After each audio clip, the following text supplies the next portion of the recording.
dando início à nossa série de aulas online, vamos falar sobre os direitos da criança e do adolescente hospitalizados.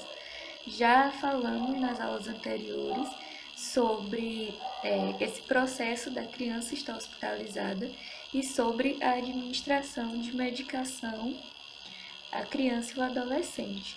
Quando a gente pensa em direitos da criança hospitalizada, foi algo que começou a pensar a partir de 1924, com a declaração na Assembleia Geral das Nações Unidas em Genebra, né? Esses direitos também foram reconhecidos por meio da Declaração Universal dos Direitos Humanos em 1959 e no Brasil o Estatuto da Criança e do Adolescente foi promulgado a partir da Lei 8.069, de 13 de julho de 1990.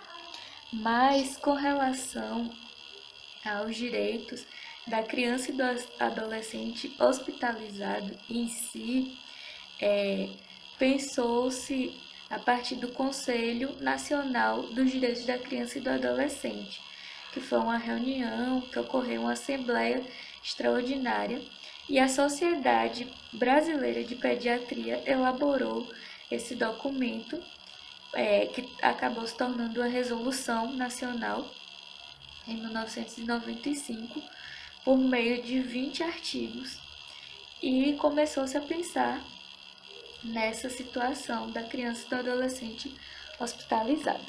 Vamos ver um pouco cada um desses artigos, né? A gente vai falar um pouco, a gente até falou nas outras aulas um pouco a respeito disso, mas hoje a gente vai falar um pouco sobre esses artigos. No primeiro artigo, né, que é bastante interessante a gente falar, ele fala do direito à proteção à vida e à saúde dessa criança com absoluta prioridade, sem qualquer forma de discriminação, ou seja, essa criança, o direito à vida e à proteção à vida e à saúde dessa criança está resguardado, né? O artigo 2º fala que essa criança, esse adolescente, tem direito a ser hospitalizado quando for necessário ao seu tratamento, sem distinção de classe social, condição econômica, raça ou crença religiosa. É direito também dessa criança a não ser ou permanecer hospitalizado sem que tenha nenhuma necessidade. Lembrando que o slide, né, da aula depois vai ser disponibilizado para vocês, né? E hoje a gente vai estar somente falando um pouco a respeito desses direitos da criança hospitalizada. E qualquer dúvida que vocês tiverem depois, a gente vai estar no grupo tirando essas dúvidas, tá? O artigo 4º, ele fala do direito de estar acompanhado pela mãe, o pai ou responsável durante todo o período de hospitalização, bem como receber visitas. E a gente até já comentou na aula de hospitalização que é direito dessa criança ter esse acompanhamento, ter esse acompanhante. Porém, com relação às visitas, acaba sendo um pouco mais complicado pelo fato de que cada estabelecimento de saúde tem a sua rotina própria de visitas, né? O artigo 5º, ele fala do direito desta criança não ser separada de sua mãe ao nascer. A gente acaba não vendo isso, né, rotineiramente. A gente sabe que às vezes ocorre situação de abandono, né, que é uma situação que a gente, como profissional de saúde, essa criança nascendo no hospital, estando no hospital, a gente fala com a assistência social, é uma situação que tem que ser resolvida de forma multidisciplinar, né? O artigo 6º, ele vai falar sobre o direito de receber aleitamento materno sem restrições. Por isso que está aí, né, que a gente vê as campanhas de aleitamento materno exclusivo até o 6º mês de idade da criança, né? Direito a não sentir dor quando existem meios de evitá-la, né? Quando a gente fala em hospitalização, a gente tem que estar atento a isso. Se temos meio de evitar essa dor, a gente tem que evitar essa dor, né? O artigo 8º fala do direito a ter conhecimento adequado de sua enfermidade, dos cuidados terapêuticos e diagnósticos a serem utilizados, do prognóstico, respeitando a sua fase cognitiva, além de receber amparo psicológico quando se fizer necessário. A gente até comentou isso na nossa última aula presencial, de que tudo aquilo que a gente for realizar de tratamento na criança, tudo aquilo que a gente for fazer, a gente tem que explicar para a criança, né? Daquela forma que ela entenda, certo? O artigo 9º fala do direito de desfrutar algumas formas de recreação, né? Programas de educação para a saúde, acompanhamento do currículo escolar durante a permanência hospitalar. Existem alguns hospitais que dispõem de brinquedotecas, dispõem de área comum de recreação, dispõem de serviços de psicopedagogia e de psicologia. É o correto que todo estabelecimento de saúde, né, que todo hospital tem esses serviços, porém a gente sabe que nem sempre é assim.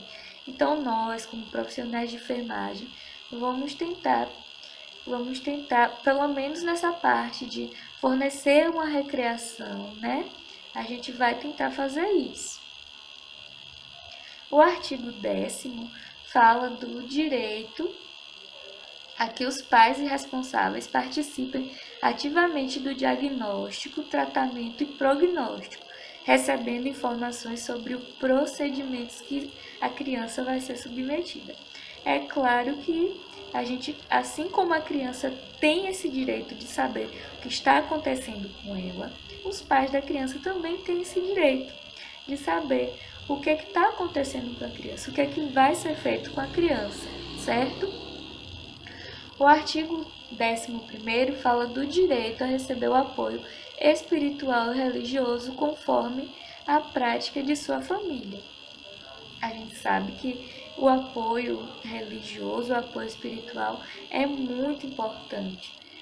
Fornece toda uma estrutura, todo um apoio psicológico para o tratamento dessa criança. E acaba sendo muito importante isso. Então, temos que respeitar e entender que esse é um direito da criança e da família da criança, certo?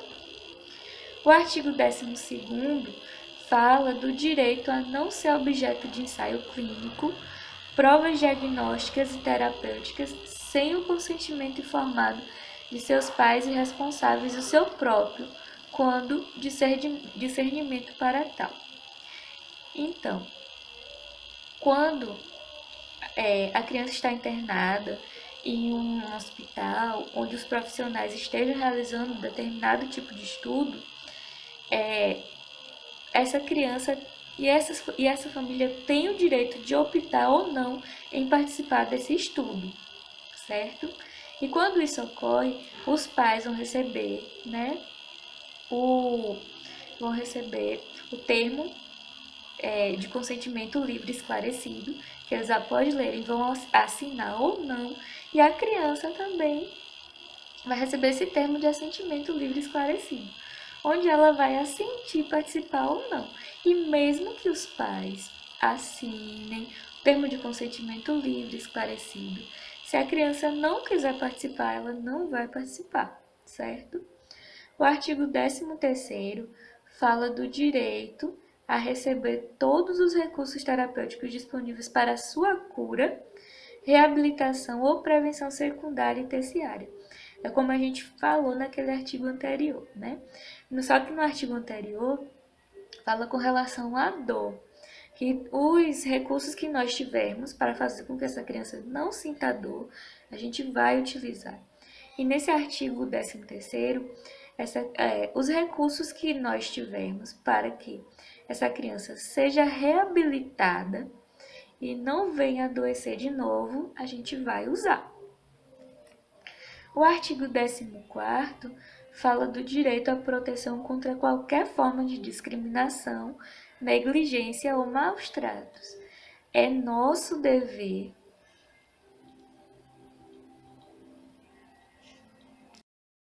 quando percebemos situações de maltrato, comunicarmos à assistência social e a assistência social comunicar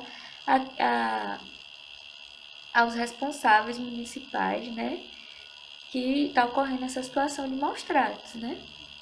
Essa criança ainda vai ter direito a respeito à sua integridade física, psíquica e moral. A gente tem que estar atento se está ocorrendo algum maltrato físico a essa criança, se essa criança está sofrendo algum dano psíquico ou moral. A gente, como profissional de saúde, tem que estar atento a todas essas situações, não é? No artigo 16º, fala que essa criança tem o direito à prevenção de sua imagem, identidade, autonomia de valores dos espaços e objetos pessoais. É claro, se um adulto quer ter o seu espaço, quer ter sua identidade preservada, a criança também vai ter esse direito de ter o seu espaço e a sua atividade, seus pertences preservados, né? No artigo 17º, fala que ela vai ter direito a não ser utilizado pelos meios de comunicação sem a expressa vontade de seus pais ou responsáveis ou a sua própria vontade, resguardando-se a ética. Ou seja, essa criança tem que ter a sua imagem preservada, né? O artigo 18º fala que é direito à confidência dos seus dados clínicos, bem como o direito a tomar conhecimento dos mesmos arquivados na instituição pelo prazo estipulado pela lei. Por quê? Apesar de sermos nós que preenchermos todos aqueles prontuários, esse prontuário está guardado no hospital, está guardado na instituição, no estabelecimento de saúde.